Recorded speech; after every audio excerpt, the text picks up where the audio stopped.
Hello, this is a tutorial for how to make a storyboard for the first time. It has some examples and a bit more explanation to help you get started with your first storyboard. Okay, let's go over the assignment to begin with. Make sure we're all on the same page there.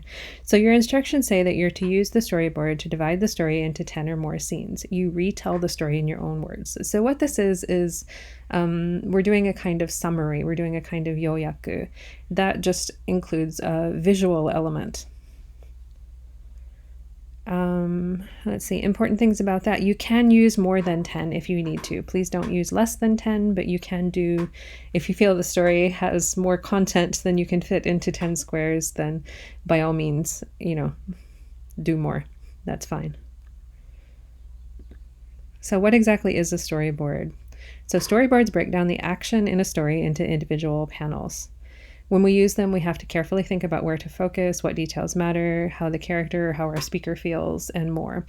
So if you think about a movie director and how they explain to their crew what they want to do in the movie, or you think about an advertising director and how they explain to their team what they want to appear in the commercial or in the advertisement, this is how they do it. They share their thoughts visually. So storyboards help us to organize our thoughts, and they help us to share our vision. Now we're kind of doing the reverse of what a movie director would do. So in our case, the speaker has already done their talk, but we're using the storyboard to organize what we thought was important from the talk. We're using our storyboard to help us understand where specific ideas are within this person's talk. And they help us to share what we've understood about the story with our classmates, and it helps me to understand as your teacher what you've understood about the story and what you thought was important in the story. So it sounds kind of alien at first. It sounds like something that you've never done before, but actually we have a long tradition in Japan of something very similar to this. So if you think about traditional kamishibai, it's very similar to what we're talking about doing. So the kamishibai storyteller has different pictures on different pieces of paper, to express each scene, and then she or he tells the story while showing those pictures. That's pretty much what we're doing in our storyboard summaries.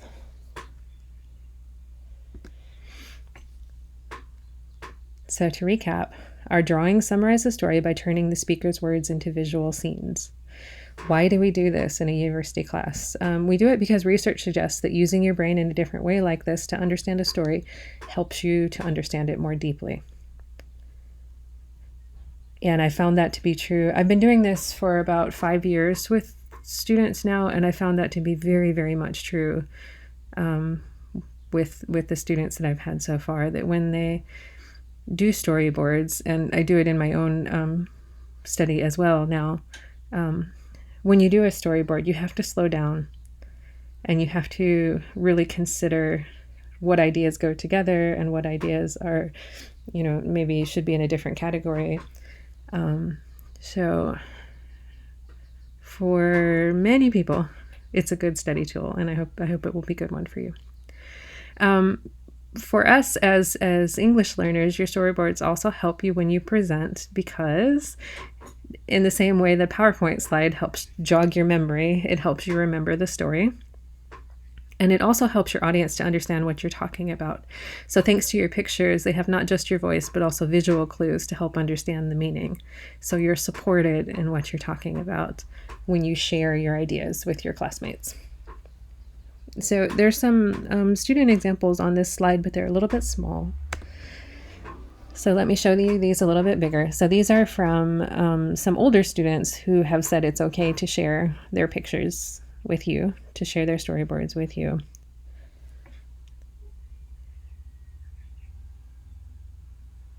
So you can see in the first one, it's mostly pictures, and the student picked out, what was the most important thing in each area of this talk, and then when they gave their presentation, they pointed to each of the pictures when they were talking about that topic to help their classmates understand what the story was about.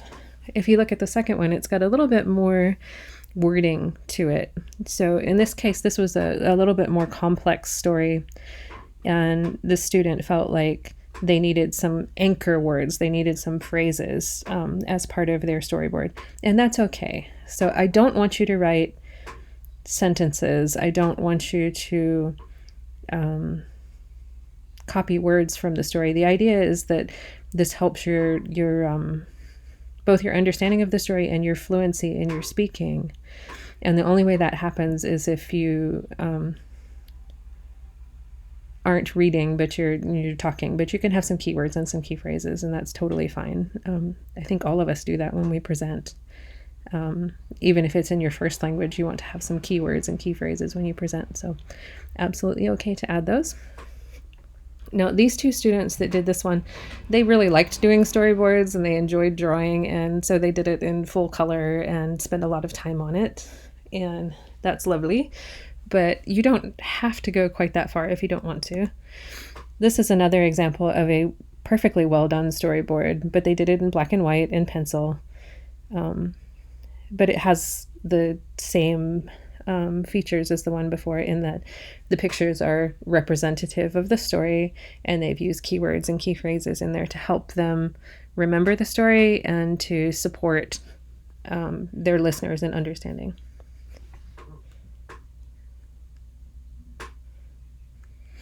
So when you turn this on Class Dojo, there's two things that you need to do. So first of all, you need to share your storyboard. You need to share your pictures. Now, there's a couple ways that students in the past have done that. So the majority of students usually leave their storyboards in this form, like in a whole piece of paper, and they just kind of point to each of the scenes when they're talking about them. And so you're going to turn your camera on, but the camera doesn't go on your face for this assignment. The camera goes on your storyboard, and you go from scene to scene to scene. You point your camera at, each of the pictures as you go, and as you're talking about what you learned from the story, as you're talking about your summary. I've had other students who've really kind of gone all out, and they've really done it Kamishibai style, where they've used scissors and they've cut their storyboard up into a little book, and they've, kind of pulled each paper away as they were done with that scene. That's also, of course, very okay to do. Whatever presentation style you prefer is okay. And I think that's it. That's how you do a storyboard. If you have any more questions, please contact me by email, and I'll be very happy to help you. And so I'll turn it over to you. Okay, it's your turn. Bye-bye.